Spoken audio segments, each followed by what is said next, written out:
Former Alaska Governor and Vice Presidential candidate Governor Sarah Palin taking to Capitol Hill, shredding the Iran deal, telling protesters, "You don't reward terrorism, you kill it." Governor Palin's here. Nice to see you, Governor. Thank you so much, Greta. Glad to be here. All right, Governor, no one's going to show me the deal, so I look at it this way. I try to say, is there, what's the indication that these people are not good Iran with a deal? Well, they're past cheaters. They've threatened Israel before, even today. They fund terrorism, Hezbollah. They're holding 4 Americans, and they sponsor terrorism all over the world. Right. That's the bad side. On the good side, I think, what is the one hint or clue that they'll keep their side of the deal? Can you come up with one? No, I can't, because those who worked on the deal, John Kerry, Hillary Clinton, even they are saying, no, there's no guarantee of a change in behavior. No, out of the $150 billion that we freed up for them, there's no guarantee that they won't use it for terrorism.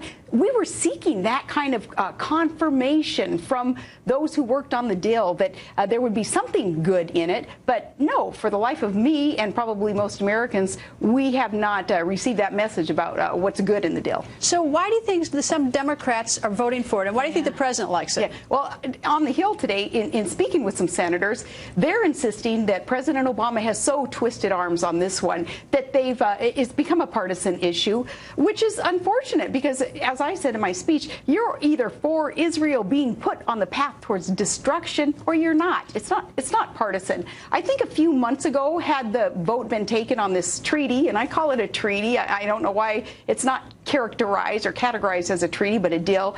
I think if the vote were taken then, it would have had much more of a chance to be killed in Congress. But evidently, the president's really twisted arms. All right. Is Donald Trump your candidate?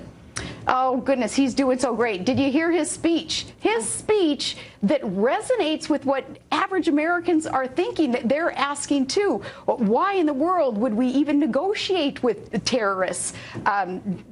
His speech today is an indication of what he is capable of doing in terms of connecting with average Americans, and that's why he's so high in the polls. Way too early to endorse someone. You know, they've only been through, what, 1 debate? So it'll be interesting to see how everything is, you know, coming to the surface. But what other candidates? I know that you're close to Senator Ted Cruz as well.